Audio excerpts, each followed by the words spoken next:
നിയത്തിനെ വിഷയം സംസാരിക്കുകയാണെങ്കിൽ ഷർവാനി പോലെയുള്ള ഗ്രന്ഥങ്ങളിൽ ഉളുഹിയ്യത്ത് അറക്കാൻ ഉദ്ദേശിച്ച വ്യക്തി രണ്ട് ഉളുഹിയ്യത്ത് പോലത്തെ അറക്കാൻ ഉദ്ദേശിച്ച എല്ലാതും ബാക്കിയുണ്ടെങ്കിൽ മാത്രമാണ് അവന്റെ മേൽ ഉണ്ടാവുകയും ഉളുഹിയ്യത്തിന് സുന്നത്താവുകയുള്ളൂ. ജാഫി മദ്ഹബിലെ പ്രസിദ്ധമായിട്ട് വിശദീകരിക്കുന്നുണ്ട്. അസ്സലാമു അലൈക്കും വറഹ്മത്തുള്ളാഹി തആല വബറകാതുഹു. നമ്മുടെ ഇന്നത്തെ ടേബിൾ ടോക്കിലേക്ക് ഏവർക്കും ഹൃദ്യമായ സ്വാഗതം. നമ്മുടെ ഇന്നത്തെ ചർച്ച ചെയ്യുന്ന വിഷയം വളരെ ഗൗരവമേറിയതും അതിപ്രസക്തവുമായ ഉളുഹിയ്യത്തിൻ്റെ പ്രാധാന്യത്തെക്കുറിച്ച് പറയുന്ന ഒരു ടേബിൾ ടോക്കാണ് നാം ഉദ്ദേശിക്കുന്നത്.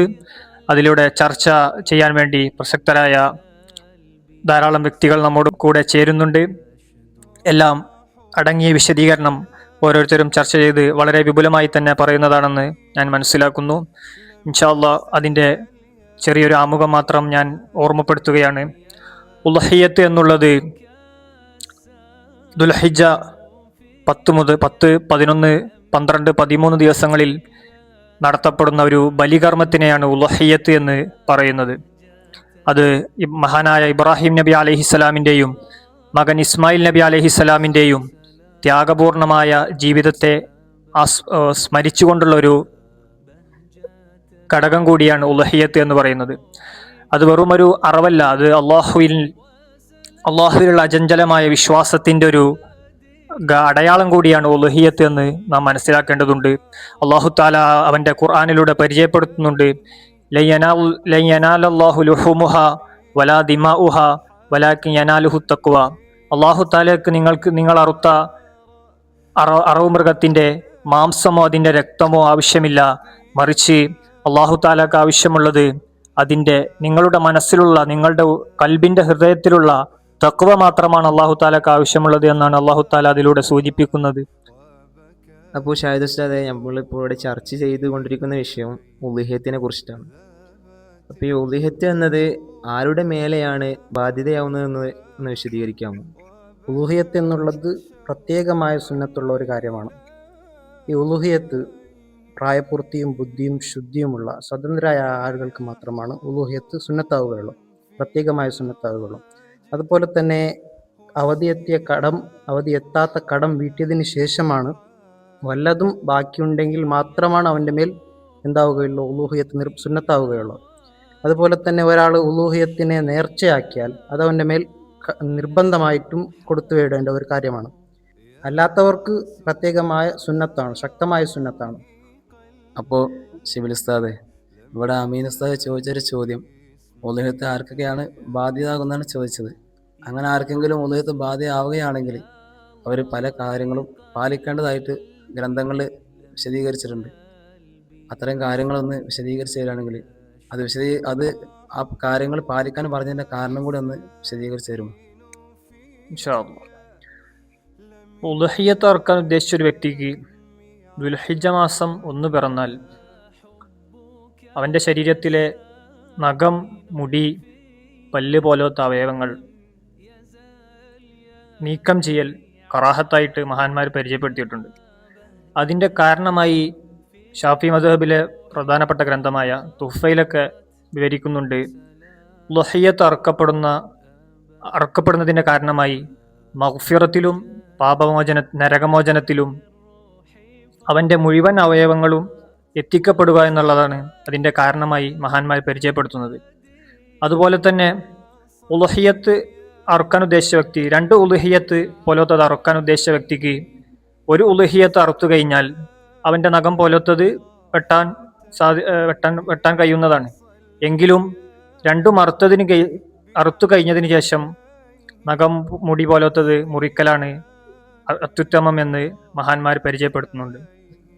അപ്പോൾ ആദിൽ ഉസ്താദ്, ആർക്കൊക്കെയാണ് ഉളുഹിയ്യത്ത് ബാധ്യതയായി വരിക, അതുപോലെ തന്നെ ബാധ്യതയായി വന്ന ആളുകൾ എന്തെല്ലാമാണ് ശ്രദ്ധിക്കേണ്ടത് എന്നുള്ള കുറിച്ച് ചർച്ച ചെയ്തു. ഉളുഹിയ്യത്ത് ഉദ്ദേശിക്കുന്ന ആൾ എങ്ങനെയാണ് നിയ്യത്ത് വെക്കേണ്ടത്? നമ്മളിപ്പോൾ നിയ്യത്തിനെ കുറിച്ച് ചർച്ച ചെയ്തില്ലല്ലോ.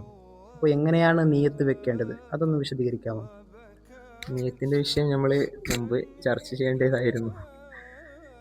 നിയത്തിൻ്റെ വിഷയം സംസാരിക്കുകയാണെങ്കിൽ ഷർവാനി പോലെയുള്ള ഗ്രന്ഥങ്ങളിൽ രേഖപ്പെടുത്തുന്നത് നമുക്ക് കാണാം.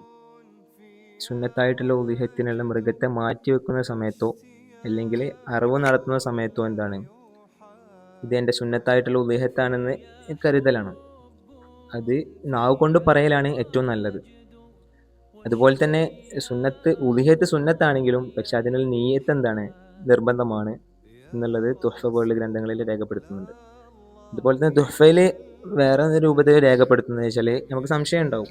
ഇപ്പം ഉദീഹത്ത് നമ്മൾ വേറെ ആളെ ഏൽപ്പിച്ചാൽ, അപ്പം തുഹ്ഫ പോലുള്ള ഗ്രന്ഥങ്ങളിൽ പറയുന്നത് ഇപ്പം ഉദീഹത്തിന് അറിവിന് മാത്രം എന്താണ് ഒരു വ്യക്തിയെ നമ്മൾ ഏൽപ്പിക്കുകയാണെങ്കിൽ, ഉദീഹത്തിനുള്ള മൃഗത്തെ നമ്മൾ ഏൽപ്പിക്കുന്ന സമയത്തോ അല്ലെങ്കിൽ ആ അറവുകാരൻ എന്താണ് ആ ഉദീഹത്തിൻ്റെ മൃഗത്തെ അറക്കുന്ന സമയത്തോ എന്താണ് ഇതേപോലെ ഇതിൻ്റെ സുന്നത്തായിട്ടുള്ള ഉദീഹത്താണെന്ന് കരുതണമെന്ന് തുഹ്ഫ പോലുള്ള ഗ്രന്ഥങ്ങളിൽ രേഖപ്പെടുത്തുന്നുണ്ട്.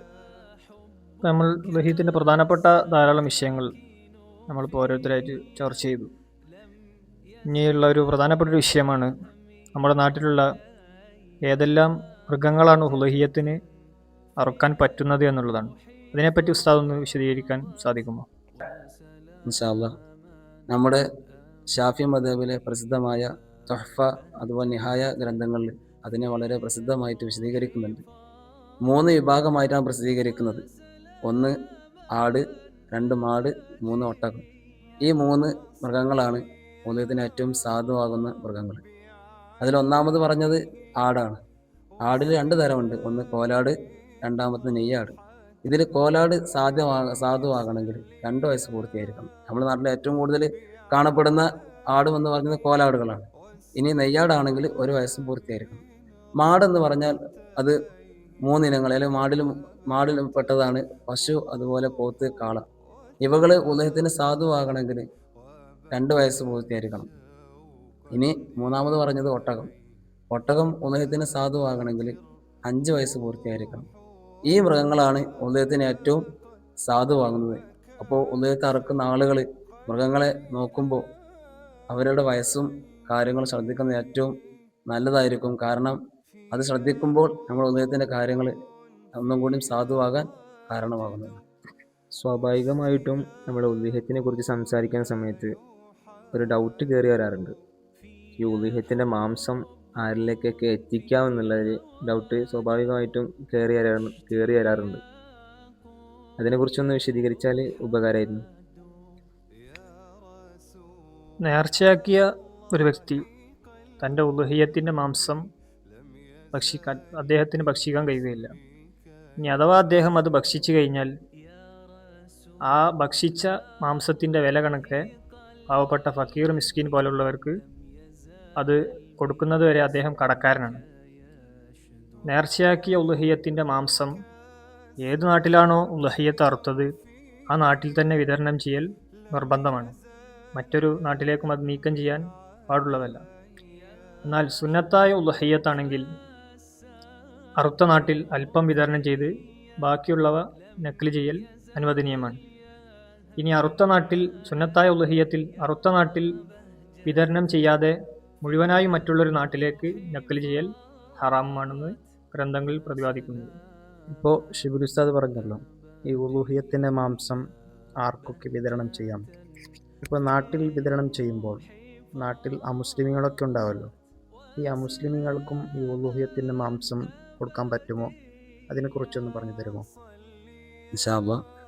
ഉലൂഹിയത്ത് അറുത്തവനും ആ മാംസം ലഭിച്ചവനും ആ മാംസത്തെ വേവിച്ചോ അല്ലാതെ പച്ചമാംസമായിട്ടോ ആ മുസ്ലിമിന് നൽകൽ ഹറാമാണെന്ന് തുഹ്ഫ പോലത്തെ വളരെ പ്രസിദ്ധമായ ഗ്രന്ഥങ്ങൾ അതിനെ വിശദീകരിക്കുന്നുണ്ട്.